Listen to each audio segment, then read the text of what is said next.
Bismillahirrahmanirrahim. Assalamualaikum warahmatullahi wabarakatuh. Innal hamdalillah nahmaduhu wa nasta'inuhu wa nastaghfiruhu wa na'udzu billahi min shururi anfusina wa min sayyiati a'malina. Man yahdihillahu fahul muhtadi wa ma yudlil fala hadiya lahu. Asyhadu an la ilaha illallah wahdahu la syarika lah wa asyhadu anna Muhammadan abduhu wa rasuluh. Wassalatu wassalamu ala nabiyyina Muhammadin wa ala alihi wa man tabi'ahum bi ihsani ila yaumiddin. A'udzu billahi minasyaitonir rajim. Bismillahirrahmanirrahim. Tabarakalladzi biyadihil mulk wa huwa ala kulli syai'in qadir. Alladzi khalaqal mauta wal hayata liyabluwakum ayyukum ahsanu amala wa huwal azizul ghafur. Sadaqallahul azim. Allahumma arhamna bil Quran. Masyarul muslimin, aku kemalak diriku, Bapak Ibu yang dimuliakan Allah Subhanahu wa taala. Pertama-tama puji dan puji syukur dan karunia Allah Subhanahu wa taala. Di malam ini Allah masih memberikan, atau Allah masih berkenan memberikan kita nikmatnya luar biasa banyaknya. Meskipun kadang-kala kita seringkali lupa dengan nikmat yang diberikan Allah kepada kita. Saking banyaknya nikmat yang diberikan Allah kepada kita, bawang kiri kapin ruanta, kulekin janjang,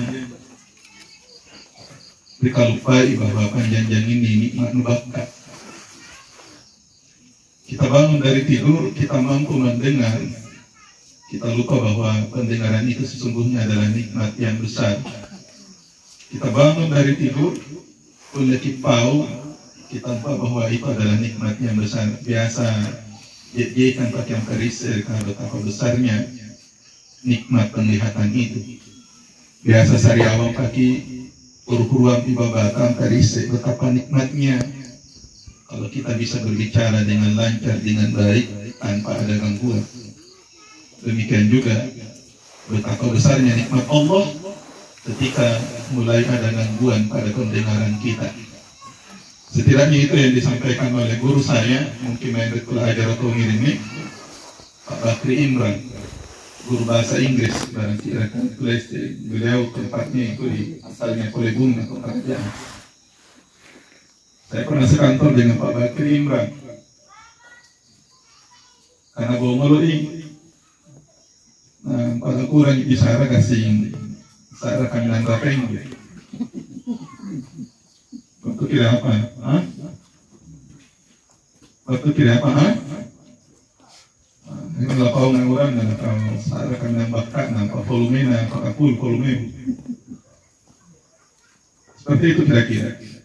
Saya aku dari itu suka kabar bilang dari Mangkasa tadi. Besok karena mulia, sarawak kamu seku pakai. Waktu kira apa? Baka pangisim bomo lah. Nah, baju paling ke baju. Ternyata dia cerita yang dikeluarkan dari telinganya itu menggunakan cairan dan bisa longgar, akhirnya ternyata yang dikeluarkan itu seperti batu. Di sana itu dia kemudian membeku keras. Itulah yang menyumbat telinganya sehingga kemudian pendengarannya terganggu. Dan mungkin ini juga saya sering mengulang-ulang, ketika kita tidak hanya menikmati nada yang disampaikan lagunya yang diciptakan oleh Roma Irama, nanti tiada terasa. Berangi juga kilometer yang dipopulerkan oleh Ati.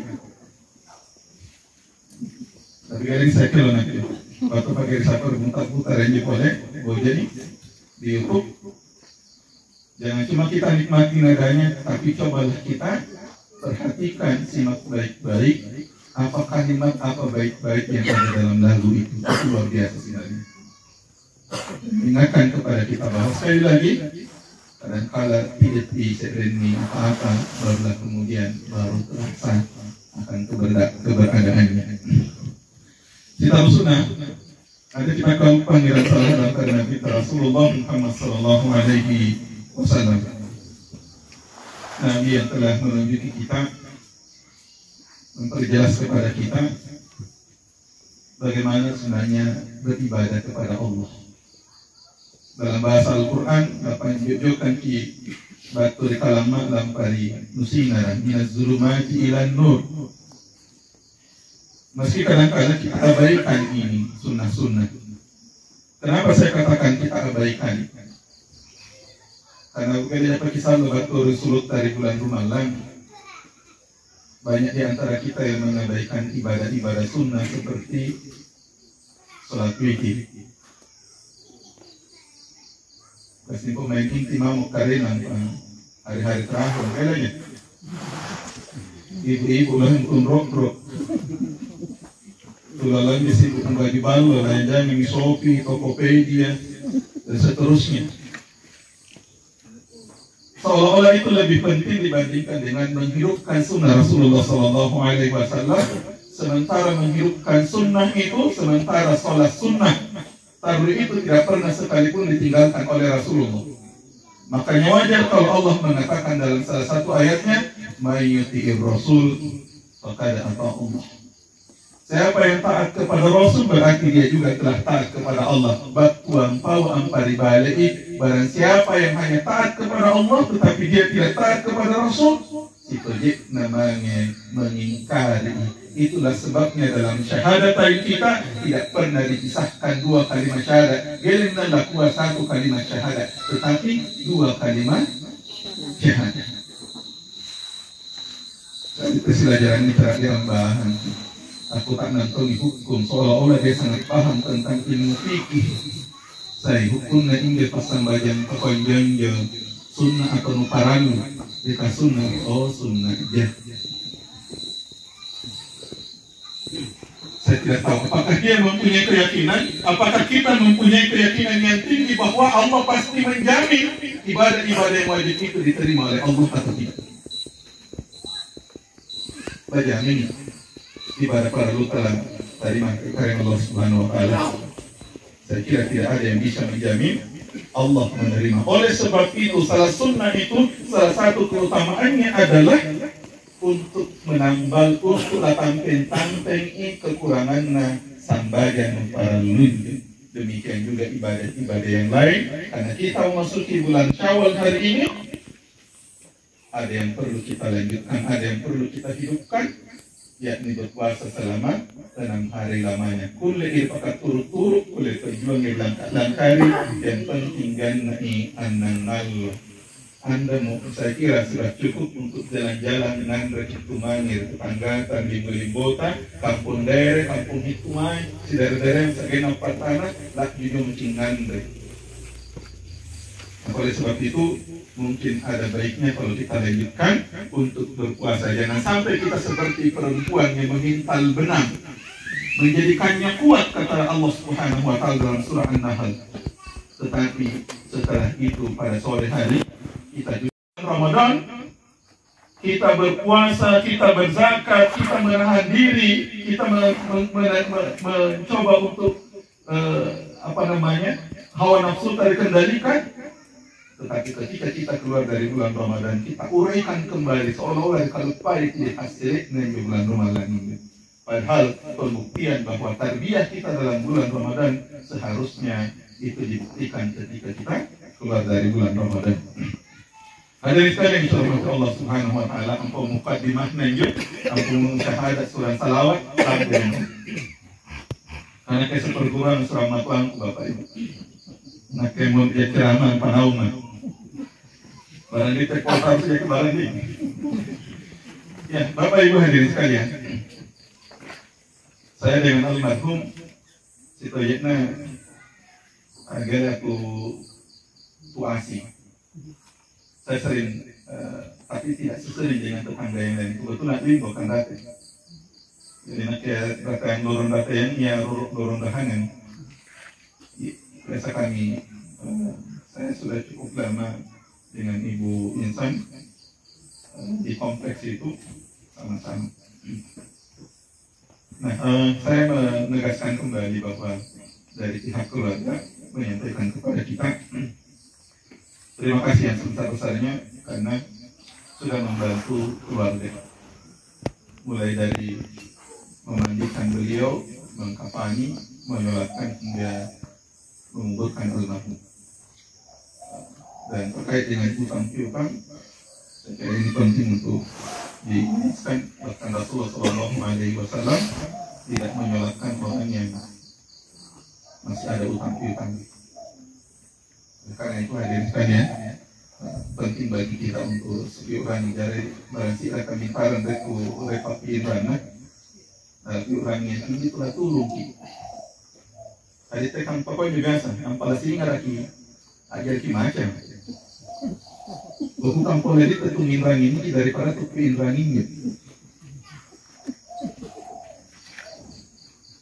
Jangan sampai, kenapa? Karena orang yang telah membantu kita itu sesungguhnya bukan hanya dunia kita yang dibantu, tetapi juga membantu kita untuk urusan akhir kita.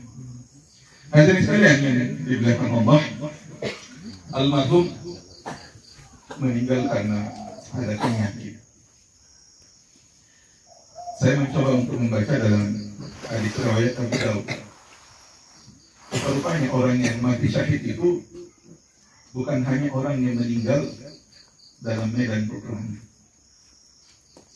Ada cukup banyak orang yang dikategorikan sebagai orang yang mati syahid. Di antaranya adalah orang yang mati karena terbakar, orang yang mati karena tenggelam, tahu bahine yang hamil, entah mati bungkus masih ada dalam kandungannya, atau mungkin dia meninggal sesaat setelah dia melahirkan. Itu masuk kategori orang yang mati syahid.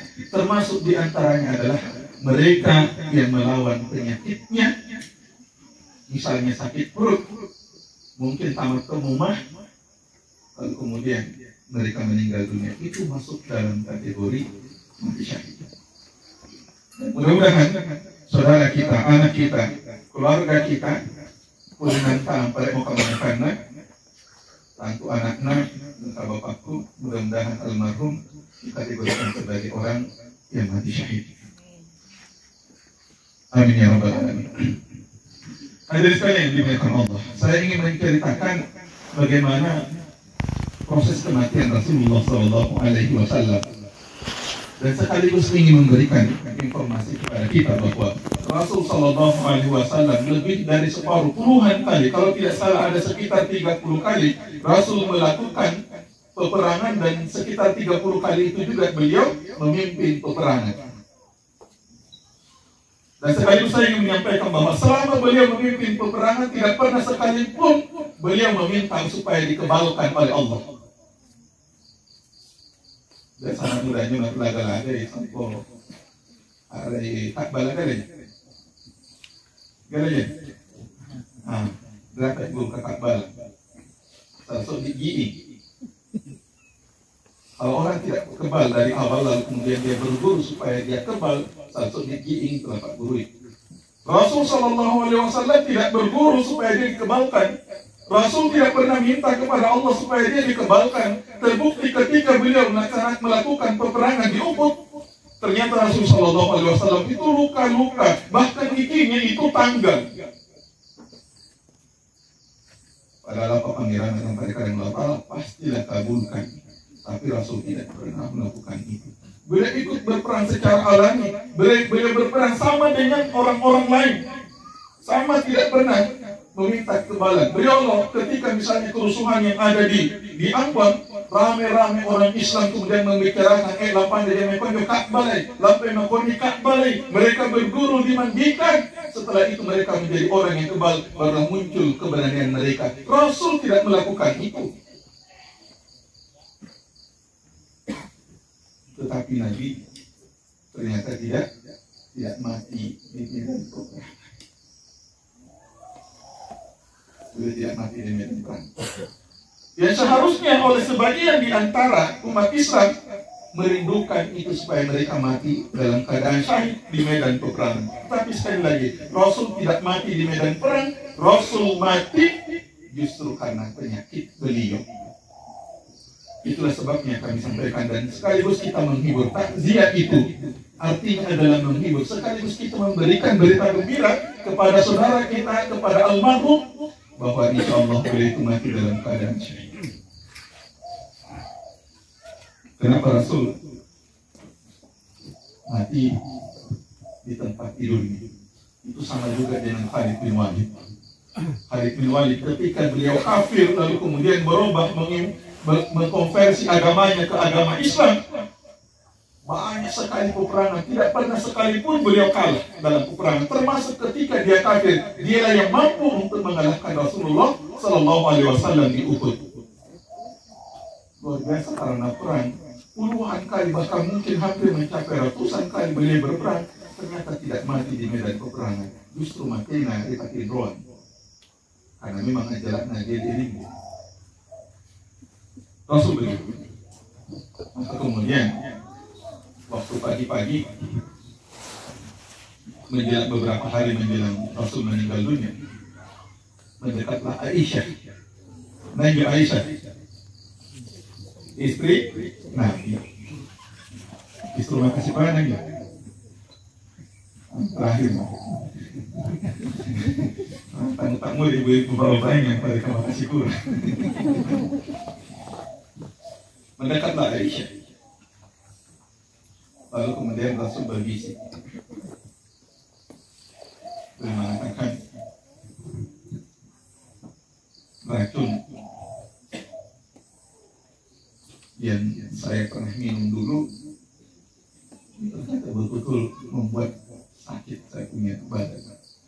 Karena Rasul itu diracun oleh Yahudi, seorang wanita Yahudi. Jadi menandai Allah Yahudi ini kuleriator. Jangan sampai ada yang belum yakin atau belum tahu tentang sejarah Yahudi saudara-saudara kita di Palestina. Mudah-mudahan masih ada waktu sebentar. Saya juga akan menyinggung terkait dengan Palestina. Kebetulan saya bawa syal Palestina. Kata Rasulullah, akhir ini betul-betul menggerogoti saya. Seolah-olah saya merasakan diuras saraf saya, memutuskan racun itu memutuskan urat saraf saya. Lalu kemudian di waktu yang lain Aisyah ternyata diminta supaya dipanggilkan anaknya Fatimah radhiyallahu anha. Lalu mendekatlah Fatimah seraya mendekatkan telinganya ke dekat bibir Rasulullah. Kata Rasulullah setelah membisikkan, lalu kemudian Fatimah itu menangis. Jadi selalu bisik-bisik jawab Nabi. Setelah itu Fatimah tersenyum. Kata Aisyah, kenapa engkau tadi itu menangis, lalu kemudian kamu iringi dengan menangis? Tersenyum. Lapauan, kata Rasulullah, waktu saya dibisiki pertama, beliau mengatakan saya tidak nama lagi. Jadi beliau itu sudah tahu kapan beliau akan meninggal. Lantas namun kemudian tersenyum. Kata Rasul, tidak lama setelah saya meninggal, engkau yang akan menyusul saya yang pertama kali. Betul setelah itu 6 bulan setelah kematian Rasulullah, Fatimah meninggal dunia juga. Nah, hadirin sekalian insyaallah Allah Subhanahu wa taala. Kita akan lanjut sebentar sih. Terkait dengan kematian Rasulullah, sesungguhnya ketika turun ayat idza ja'a nasrullahi wal fath wa ra'aitan nasa yadkhuluna fi dinillahi afwaja fasabbih bihamdi rabbika wastaghfir innahu kana tawwaba. Ketika turun ayat ini surah An-Nasr ini, maka sahabat-sahabat yang lain semuanya bergembira. Kenapa? Karena pertolongan Allah telah datang dan kemenangan itu juga datang.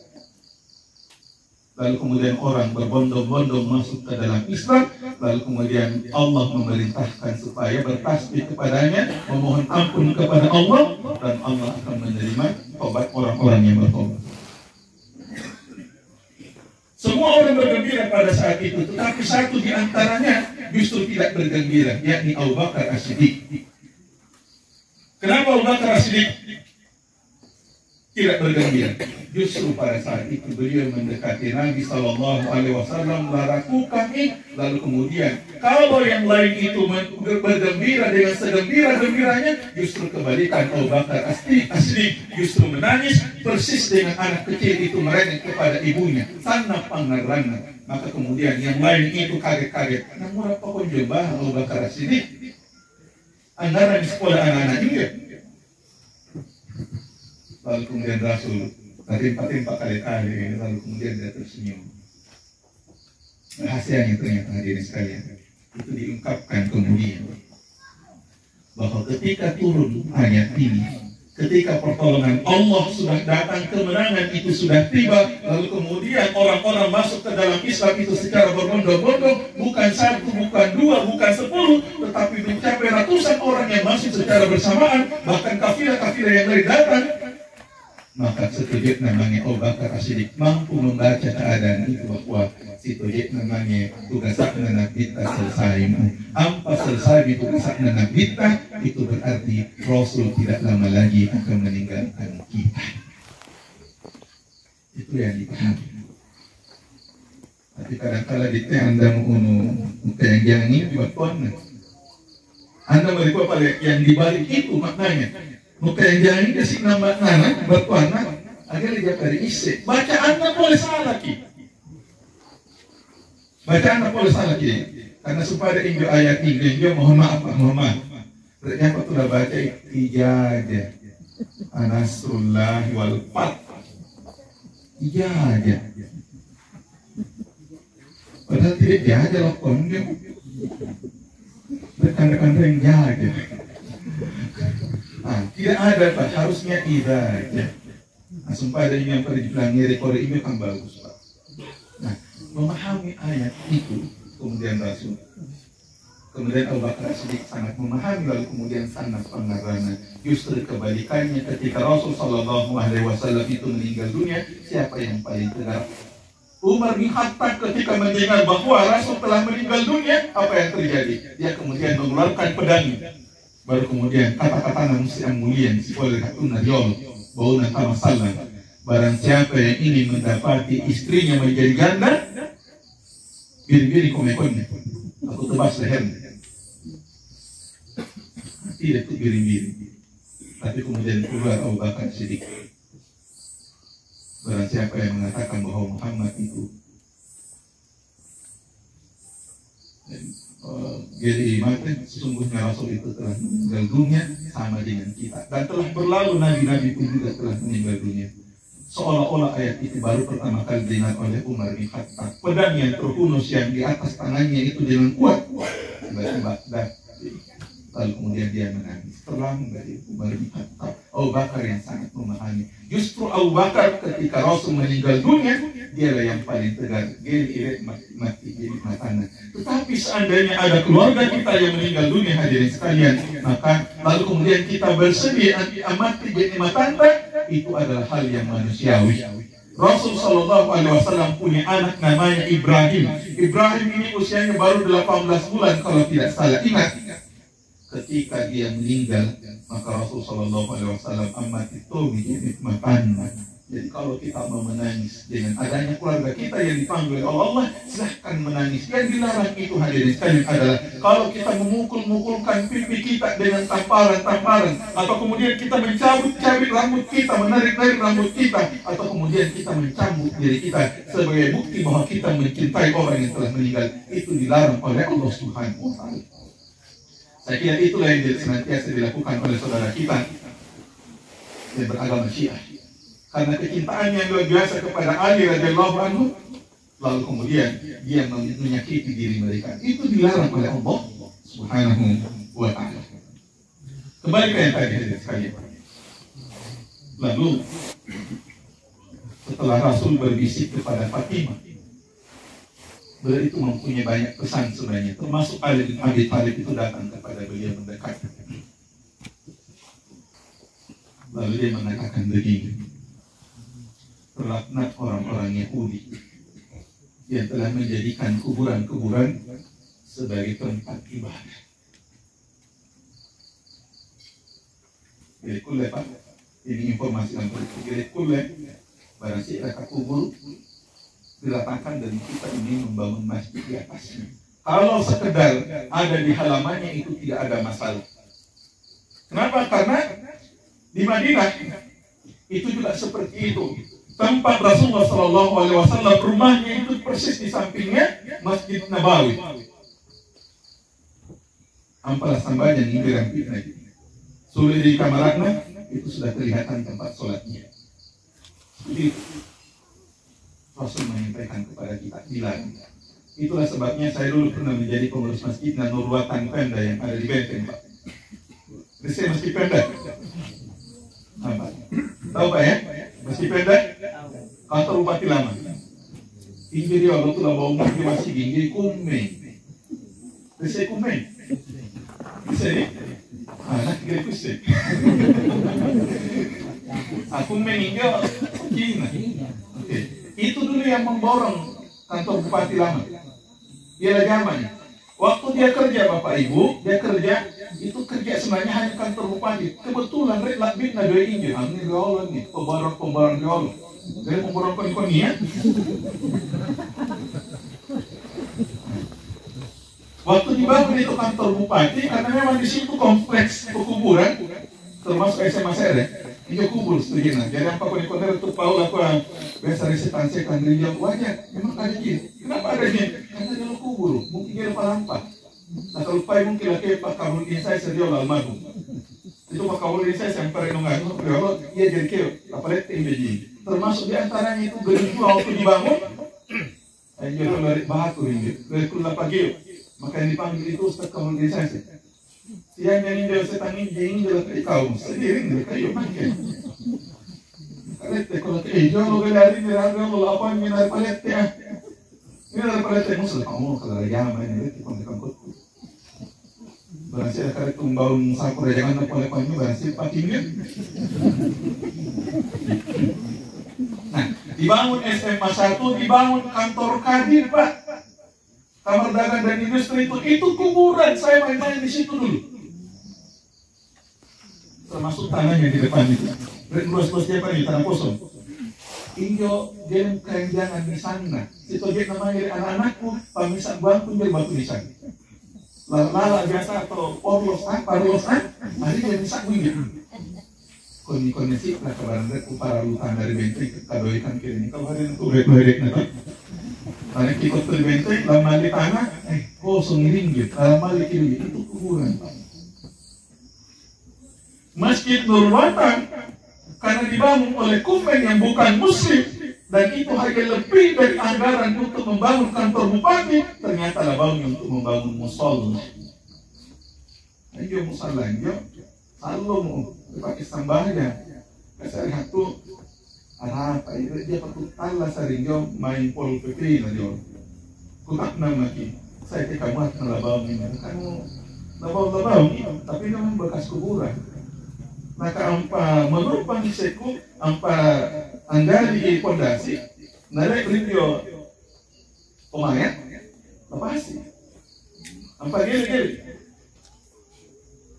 Akhirnya muncul keraguan di antara kita, termasuk saya pengurus masjid waktu itu, Bapak Ibu. Kan situ aja namanya cari-cari takut ini, pengalaman pribadi. Dia biasa tunggu di kantor di masjid, dia biasa, kalau lama di halaya, dan biasa itu teh. Biasa itu teh. Tapi apa boleh lampunya, mana mesti teh. Lalu kemudian Bapak Ibu, rapat lalu kemudian kita sepakati. Ini masjid kita bongkar semua lantainya. Untuk protes, tapi kan duit musik. Bagaimana dengan uangnya? Masalahnya di sini pertarungannya adalah pertarungan akidah dengan akal. Kita mau menggunakan akal, maka pasti pikiran kita akan kering. Tapi kalau kita menggunakan prinsip akidah, itu tidak dibolehkan. Rasul juga mengatakan seperti itu. Maka kita yakin dan kita sepakat untuk membongkar. Ternyata Bapak Ibu, ketika kita bongkar, di tempat laki-laki ada 19 kerangka. Di tempat natu bahingan di Sampulo Karua, di tempat napa imangan injo ruh. Maka berarti selama ini asli itu udah kena mana gimana genau kurang ini mengenai foto. Ternyata seperti itu Pak. Lalu kemudian bukan kami hanya sekedar memindahkan mayatnya, tetapi mengganti tanah. Jadi sambil tangan. Jadi kebetulan kejadian dalam dari talung dua kubur, talung pulau tuh ini. Kalau kita dapat di depannya Baitul Maqdis kuburan umum, dan kita tulis di jamaah Ikhwan Nurwatan, itu jamaah dari sana. Maksudnya talung pulau tujuh ini dia pasti deh, karena itu sangga ulun namamu. Yang paling lambat itu situ, lalu kemudian yang paling terlambat sekali itu di tulang ekor kita. Dan disitulah nanti kita semua akan ditumbuhkan seperti tumbuhan di akhirat. Makanya dibilang, Bapak Ibu hadirin sekalian dimuliakan Allah. Lalu kemudian Rasul meminta berpesan lagi supaya GDI mereka lupai sambajan ini. Kondisi sekarang sambajan juga pada Iranian. Bapak Ibu hadirin sekalian, saya turut bersedih ketika mengingatkan kepada kita tentang sholat ini, apalagi mereka yang sakit. Rumah saya kebetulan dekatnya dengan rumah sakit Hayun di Menteng, di Parapat. Coba kalian aja itu dari ini Bapak Ibu. Berapa di antara mereka yang melaksanakan sholat ketika dalam kondisi sakit? Sakit itu ada kemungkinan lagi bangkit Pak. Kenapa kita juga belum sadar untuk melaksanakan sholat? Pesan kepada kita semua, barang silakan tugari, jangan sampai tidak melaksanakan sholat. Diingatkan Pak Ibu, diingatkan. Ini kakak anak muda ini ini menempas sambajan ada sana mati. Ada anak muda. Pak, langsung lampar masih gede minat. Lampar masih. Aduh, untuk bapak na langsung lampar masih untuk amat langsung lampar masih gede. Urang nasihan langsung lampar masih gede. Urang-urang na kalau yang lampar masih gede. Ini kekasih rehat tuh lampar masih. Ketika dia masuk masjid Pak, dia paling depan. Bahkan dia boleh imam.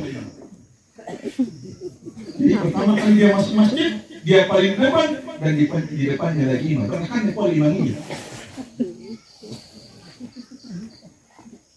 Karena dia telah meninggal dunia.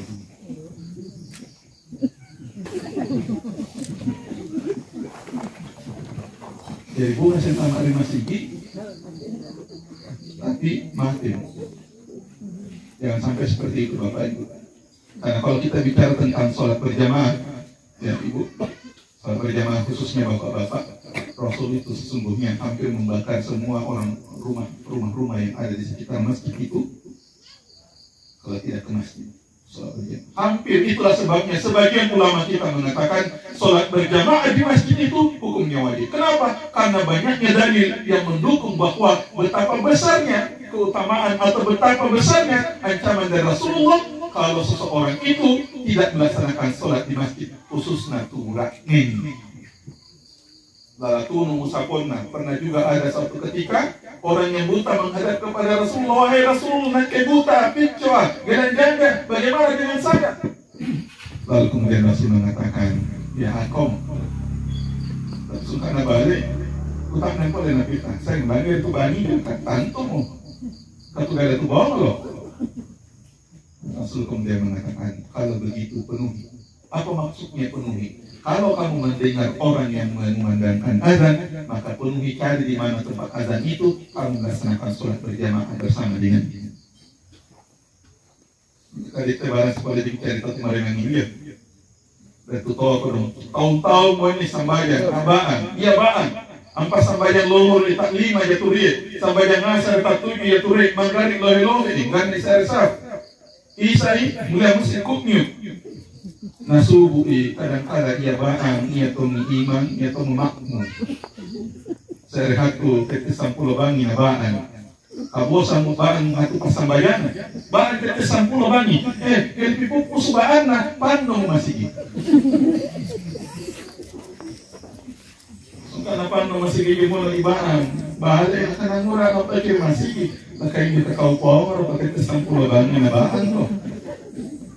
Nakang may power kau bang power nasi kanang murah. At tu pas sambayan ng bahan kaya kung nakapari masih kita kesampul na murah ng bukal masih. Kau bang power lo. Nah itu kadang-kadang kita hanya cari penyakit saja Pak Ibu. Nah jadi tidak boleh kita seperti itu hadirin sekalian. Sambayan lapiutannya kita Rasulullah SAW. Kenapa? Karena kalau baik di sholat insya Allah baik tumi amalan-amalan yang lain. Tetapi kalau rusak sholat maka itu bisa disimpulkan amalan-amalan yang lain itu dia rusak. Lalu kemudian mengingatkan kepada Rasul. Lalu kemudian beliau mengkode seolah-olah mengkode Fatimah Aisyah. Ketika ada sahabat yang kemudian pembantu Rasulullah itu masuk. Ternyata si oleh itu ngerang lalu kemudian dia mengkode. Ternyata Rasul kode ini ada ikut. Lalu kemudian datanglah beliau. Ini kemudian beliau bersiwak. Bunrul, kon-konnya kan bunrul mah sikat gigi. Ampun siwak. Baik. Rasul menjelang kematiannya, beliau membersihkan dirinya sendiri. Beliau berwudu, bunrul oleh saking paraduna. Jangan kita biarkan gigi ini tonggal-tonggal dengan tai gigi. Para laki-laki semua puasa, puasa pada cinta yakin bahwa selain tidak butuh babak. Ya, sekaligus mengisyaratkan kepada kita hadirin sekalian, wah kebersihan itu penting. Angkasan para limin kata umat salan ini. Saya cerita sedikit tentang Felix Yao. Tahu Felix Yao Pak? Ibu, tolong nih. Ustaz Felix Yao, orang Cina. Oh ya? Nanti dicari yang di penceramah yang bagus sekali itu Ustaz Felix Yao.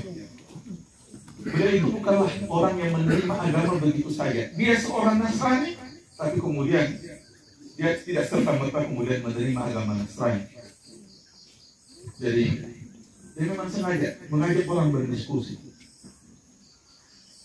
Dia penutama kalahnya.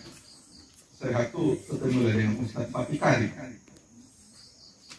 Ketika bertemu dengan Ustaz Fatih Karim, berdiskusi tentang Islam. Selesai itu baru kemudian dia mengatakan, saya masuk Islam. Bayangkan diskusinya Pak, mulai habis isya jam 7 malam sampai subuh dia berdiskusi. Dan di jam 5 subuh itu beliau bersyahadat. Setelah bersyahadat kembali ke rumahnya lalu kemudian menyampaikan ke orang tuanya. Betul pana, apa Allah melakukan masalah. Apa kata orang tuanya? Kamu masuk Islam? Gak aja. Apa jangan kau salah? Tu kasih hasil yang salah, maka Pak. Tu gaya antri, tu gaya disiplin, gaya kesalahan, maka Pak. Tu malas, gaya kesalahan, Pak. Kurang masa, Pak. Kenapa kamu masuk Islam? Ustaz Felix Yao mengatakan, saya masuk Islam bukan melihat orang Islam, tapi saya masuk Islam karena saya melihat Islam itu sendiri dari sisi ajaran. Jadi bukan melihat orang Islamnya. Kenapa? Karena kalau orang Islamnya, ini yang sebalik, melihat dengan tarikat angkasa. Orang Islam itu kotor-kotor, Pak. Kalau kita belajar tentang ilmu fikih, karena Rinlah mungkin alumni pesantren, kalau kita belajar ilmu fikih, fikih yang pertama itu diajarkan kepada kita adalah fikih tahar. Jadi ini fikih tahar ini, apakah ini apakah jadi bahasa Silaga, apalah ini bahasa tahar. Tahar aja bertanya, tui-tui atau harum-harum. Masih boleh juga. Tapi yang jelas tahara itu dalam bahasa agama kita itu bersuci untuk tangkasan. Bayangkan Pak, fikih yang pertama kita ajarkan dalam Islam, semua buku-buku fikih itu mengajarkan tentang bersuci. Tetapi pertanyaannya, kenapa orang Islam itu kotor Pak? Dia pakai mente, dia pakai tolong, dia tujuan keripela lorota, keripela kaminan, apalagi na bomba-bomba ini. Rinjong minum, rinjong miruat. dibuang di dekatnya, Pak. Seolah-olah Islam itu tidak ada ajarannya tentang kebersihan, dan ini hanya diajarkan dalam Islam. Agama yang lain tidak mengatur sampai ke sana. Masuk ke dalam WC kita diajarkan di dalam Islam. Baca doanya, tangkasi bayi kalian. Bahkan ada ajaran tentang bagaimana cara mandi wajib. Pak, mandi wajib, Pak. Kemarin waktu kita mau melaksanakan sholat Id, mandi sunnah tidak? Mandi sunnah. Bagaimana tata caranya mandi sunnah? Sama dengan mandi wajib. Masalahnya mandi wajib ini lese. Rukunnya cuma 2, Pak. Siapa tahu kita ragu atau mungkin terlalu sulit yang diajarkan oleh guru kita. Rukunnya cuma 2, berniat yang pertama, yang kedua membasahi seluruh tubuh kita. Baturate sagina nongkon. Kalau itu sudah tercukupi, insya Allah sudah masuk golongan mandi wajib, rukunnya terpenuhi, sudah selesai. Jangan pantuk susah kayak jabalan ini. Lupa makin nongkon kan? Silan rahaki naiki selesai. Maka sama itu. Itu saja, Pak.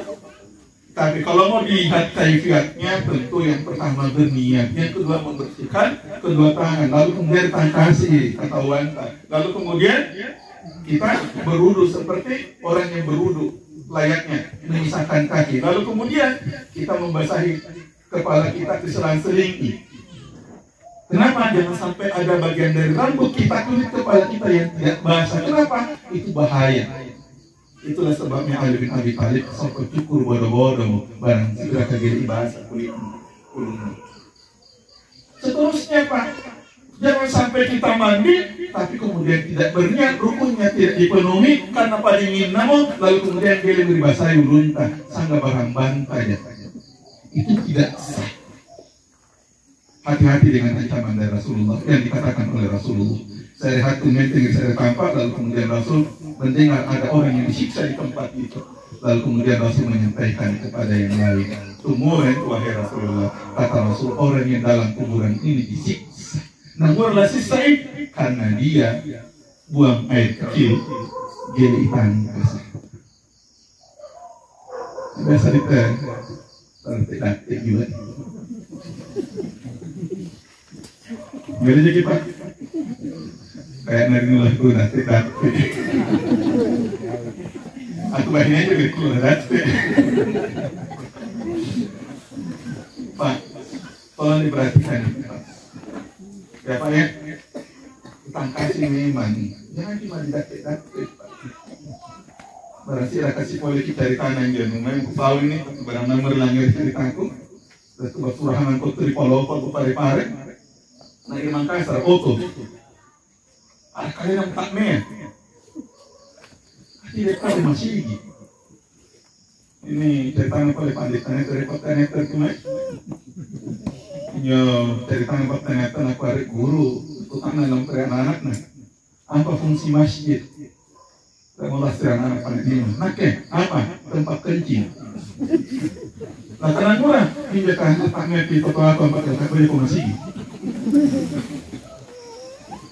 jadi ini lampa naik nih karena saklak hatun biayanya kon sambung tahun 90-an saklak anak kalian empatnya maka akhirnya dia berhenti dari lana nah dia beri lana lalu tahan-tahan lalu kali-kali tidak ini apa tuh rati Makassar ada ganjang yang borong Makassar ada boleh anda kisah barang ale tahta barang tahu serupa. Bapak Ibu, masalah kesehatan, masalah kebersihan ini tolong diperhatikan Bapak Ibu. Ampa parali, nama yang kiri tampak ini, parali sampatan dari buah barang.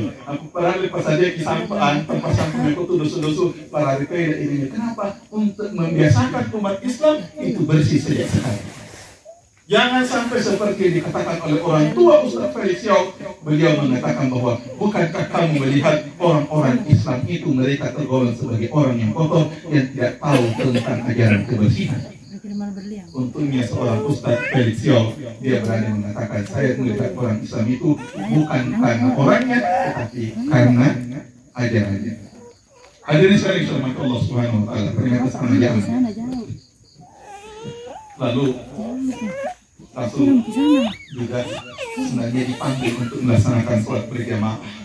Sempat dipapah oleh sahabat beliau, oleh Ali dan saya lupa apakah Ibnu Mas'ud atau siapa yang memapah beliau. Tapi kemudian Rasul ternyata tidak mampu lagi untuk melaksanakan sholat berjamaah. Karena beliau memberikan kode. Ternyata yang diberikan kode itu adalah Abu Bakar As-Siddiq. Abu Bakar As-Siddiq yang diberikan kode untuk memimpin sholat berjamaah. Itulah sebabnya sepeninggal beliau, kode tadi dengan meminta umat Abu Bakar As-Siddiq menjadi pemimpin sholat untuk mengimami sholat, maka keputusan setelah beliau meninggal yang ditunjuk menjadi khalifah pada saat itu Amirul Mukminin adalah Abu Bakar As-Siddiq. Hadirin sekalian dirahmati Allah Subhanahu wa taala. Masih ada mimpi Rasulullah tentang neraka sebenarnya. Tapi saya potong, saya lanjut ke saudara-saudara kita yang ada di Palestina. Hadirin sekalian dirahmati Allah Subhanahu wa taala. Kalau kematian hari ini lampai Nemani Urantasyana, berangkatlah saudara kita Hairudin. Maka saya berharap kita mendoakan beliau. Dan kita luar biasa berselingnya. Mana tuh batur yang kaya di asing batur mekoni, mungkin tuh batur hakot, tuh batur materi, dan mungkin juga ada yang dari luar saya itu datang ke sini hanya untuk memberikan, untuk berbagi duka, untuk bertaksiah dengan saudara kita. Tetapi tahukah kita hadirin sekalian, yang meninggal di Palestina itu bukan cuma satu orang, bukan yang meninggal itu adalah 10 orang, tidak. Baru beberapa hari lamanya yang sudah mencapai ratusan, mungkin hampir sekitar 700 orang yang telah meninggal. Kalau kemarin yang meninggal itu jumlahnya puluhan ribu, maka kemungkinan yang terjadi di sana itu namanya tidak menyanyikan. Kenapa Palestina diserang? Kenapa mereka dibunuh? Karena perbuatan orang-orang Yahudi lagi. Orang Yahudi itu sekaligus untuk meluruskan jangan sampai ada yang salah, atau mungkin kita belum ada informasi yang sampai kita. Orang Yahudi itu, orang Israel itu adalah sesungguhnya pendatang kepada Palestina. Ketika tidak ada negara lain yang mau untuk menerima orang-orang Yahudi ini, maka Palestina datang sebagai penolong bagi orang-orang Israel. Datanglah ke sini, saya akan memberikan tempat kepadamu, silahkan tinggal secara damai di Palestina, bumi para nabi. Mari meringgit. Tapi ketika dia tinggal, maka dipanggillah sedikit demi sedikit orang-orang yang di luar Palestina. Ada orang yang di Jerman. Orang Jerman pun ternyata membunuh orang-orang Israel, orang-orang Yahudi pada saat itu. Yang terkenal kata-kata dari seorang Hitler. Beliau mengatakan seperti ini: aku sisakan sedikit kepada kalian orang Yahudi itu, supaya kalian tahu seperti apa kelakuan orang-orang Yahudi itu. Kelakuan orang Yahudi. Kalau dia berjanji, pasti dia mengingkari. Kemarin sudah ada gencatan senjata, tetapi justru dia menyerang pada saat masih bulan puasa berlangsung. Mereka itu hanya seorang pendatang, lalu kemudian berbondong-bondong, lalu kemudian membunuh sedikit demi sedikit, lalu kemudian merampas rumah-rumah orang Palestina, sampai-sampai kemudian wilayah Palestina yang dulunya itu 100% dikuasai oleh mereka, sekarang sisanya itu tidak cukup 10%. Kalau tidak salah, sisanya itu 7% malu. Dia membunuh.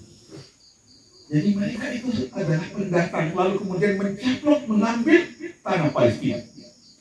Jadi mereka sekali lagi, mereka adalah pendatang. Dan Yahudi ini sejak dulu seperti itu karakternya. Ketika di zamannya Nabi Musa, lalu kemudian di zamannya Rasulullah, bahkan Rasul diracuni oleh orang Yahudi. Hadirin sekalian, orang-orang Palestina itu, kenapa perlu kita bantu? Karena Palestina mempunyai tugas berat. Palestina itu di tanah mereka ada Masjid Al-Aqsa, tetapi Al-Aqsa itu bukan milik orang Palestina, bukan. Al-Aqsa itu adalah miliknya orang Islam. Milik kita semua, milik seluruh orang Islam yang ada di muka bumi. Itu adalah Al-Aqsa, tempat suci ketiga bagi orang Islam, dan itu sementara dikepung oleh orang-orang Yahudi. Itulah yang perlu kita jaga. Kenapa? Karena di bawah Masjid Al-Aqsa itu sudah dijadikan menjadikan terowongan bagi orang Yahudi untuk diruntuhkan. Kenapa? Karena mereka meyakini di bawah Masjid Al-Aqsa itu, disitulah ada sinagog, disitulah ada Kuil Solomon atau Kuil Sulaiman. Mereka akan membangun itu kembali karena mereka percaya bahwa disitulah tempatnya. Masa tempat suci ketiga. Kita hanya berdiam diri. Itulah sebabnya Rasul mengatakan perjalanan yang memang kita perlu paksa-paksa itu ada 3, ke Makkah, ke Madinah, dan 1 diantaranya adalah ke Palestina, khususnya adalah Al-Aqsa. Itu masjid kita semua, bukan masjid orang Palestina saja, tetapi masjid kita saja, masjid kita semua. Dan Masjid Al-Aqsa ini yang menjaganya adalah kebetulan orang Palestina. Kenapa orang Palestina? Karena mereka adalah orang-orang yang dipilih oleh Allah Subhanahu wa Ta'ala. Terakhir yang ingin saya sampaikan, Serhatu, datanglah orang Indonesia ingin bergabung ke salah satu brigade yang ada di Al-Aqsa, khususnya Hamas Muhammad di jalur Gaza. Di jalur Gaza ada banyak brigade, ada banyak pasukan. Di antaranya yang paling kuat itu adalah Hamas, Harap al-Muqawamah al-Islamiyah, gerakan pembebasan Islam. Salah satu brigadenya namanya Brigade Izzuddin Al-Qassam. Brigade Al-Qassam ini juga punya banyak tingkatan, dan ada di antara mereka itu yang paling kuat pasukan elitnya. Maka datanglah orang Indonesia untuk bergabung. Sungkanlah bergabung. Dakwa mau arantama bela. Apa syaratnya? Syarat yang pertama, dakwa kamu hafal 30 juz. Ada yang hafal 30 juz di sini, Pak? Atau yang punya anak 30 juz? Apa juz 30? Nah, ada tupau lah kado, mana juz 30 sama aja. Ternyata tidak bisa, Pak. Terus yang kedua, kalau kamu sholat itu di belakang imam. Apa maksudnya di belakang imam? Maksudnya dengan terlambat sambalnya. Hanya orang yang tidak pernah jadi masuk yang selalu ada di belakang imam. Apa masa bukti? Biasa dari kimekon di bawah. Panduki mau lupa. Ternyata itu juga agak sulit. Dan yang ketiga ternyata syaratnya adalah semenjak engkau balik tidak pernah meninggalkan qiyamul lail. Salat tahajud. Maulana main kisah tahajud. Apa bau kita tertalu, bau kisah tahajud. Sambil tahajud kira Anda tidak sering bahan Anda. Kenapa sebaik-baik sahur itu adalah yang diakhirkan? Jadi kalau bangun jam 3, saya kadang-kadang terlambat jam 4 masih bisa. Jangan sampai kita tidak pernah sholat tahajud atau kita hilangkan. Saya anggap doktrinnya orang tua kita dulu. Apa pembangun sampai yang tahajud? Namun apa sampai yang tahajud biasa repot malam-malam, repot bombo. Biasa dibilang repot konyol, repot malam-malam. Jangan justru kita dorong supaya orang melaksanakan qiyamul lail. Nah ternyata ini tidak bisa dipenuhi oleh orang Indonesia. Akhirnya apa yang dia bilang? Kalau begitu kamu balik saja ke Indonesia. Kenapa? Karena kalau kamu bergabung dengan kami, mentalmu tidak kuat, kamu hanya akan menjadi beban bagi kami. Jadi beban di dalam pernikahan. Kalau kamu ingin membantu kami, maka bantu saja dengan donasi, bantu saja dengan uang. Saya masih mempunyai banyak cerita tentang Palestina. Di antaranya adalah orang Palestina itu saking diberikannya berkah oleh Allah, memang mereka dibunuh oleh orang-orang Yahudi. Tetapi ketika mereka melahirkan, sementara Palestina itu dianggap oleh pakar kesehatan seluruh dunia bahwa itu tidak layak untuk melahirkan atau tidak bisa hamil. Tetapi yang terjadi ternyata justru sebaliknya. Orang Yahudi, orang Israel itu banyak yang mandul, tapi orang Palestina yang tidak bersyarat tempatnya supaya bisa hamil atau untuk melahirkan, justru sebaliknya. Mereka sangat subur. Kehamilan pertama mereka itu kembar 2, kehamilan yang kedua mereka kembar 3, bahkan ada di antara mereka dan banyak kehamilan ketiga justru 4 anak orangnya kembar. Saya dengar anaknya Pak Herudin itu ada kembar. Itu adalah berkah dari Allah Subhanahu wa Ta'ala. Ini yang dapat saya sampaikan, mudah-mudahan bermanfaatnya. Mohon maaf kalau ada hal-hal yang kurang berkenan. Terima kasih. Subhanallah bisabi izzati amma yasifun. Wassalamun alal mursalin walhamdulillahi rabbil alamin. Wassalamualaikum warahmatullahi wabarakatuh.